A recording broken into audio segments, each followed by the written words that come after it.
Hello साथीहरू हैन good morning. आज धेरै दिन पनि भयो अनि मेरो भिडियो बनाउने टाइम पनि मिलेन। अब 15 दिन पछाडि छुट्टी मिल्छ हैन। अब 15 दिन पछाडि छुट्टी मिल्छ। अब आज चाहिँ के छ भने म एक्लैको छुट्टी छ, साथीहरू कोही पनि छैन।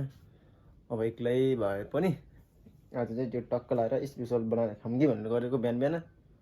अब के कस्तो हुन्छ हेरौँ है त। अब मैले अब यहाँ चिउरा ल्याइसकेको छ, चिउरा पनि ल्याइसक्यो। अनि यो चाहिँ हाम्रो ऊ भनिन्छ हैन, टक्क पाङ्रा भनिन्छ यसलाई चाहिँ। अनि अरू चाहिँ हामीले सानोतिनो सामानहरू चाहिने सामानहरू ल्याएको, टमाटर प्याजहरू हैन। अब हेर्दै जाउँ है साथीहरू, उतैतिर भेटौँला। ल है साथीहरू हैन, काटेर चाहिँ भ्याइयो, फाइनली काटेर चाहिँ भ्याइयो। अब एकछिनमा बनाउनु पर्छ है साथीहरू। के गर्नु, गाह्रो छ, एक्लै छ नि त, त्यही भएर एक्लै भएको कारणले अलिकति टाइम लाग्यो साथीहरू है। अब एकछिनमा खाइहाल्नुपर्छ बनाएर। है साथीहरू हैन, अब पाकिसक्यो है। मासु चाहिँ अलिकति बबालै भएको जस्तो लाग्छ, एक्लै छ नि त, थोरै बनाएको।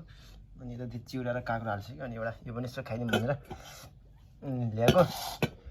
टक्क लाएर अब खाइहाल्ने हो है, हाल्नुपर्छ यसलाई चाहिँ अब।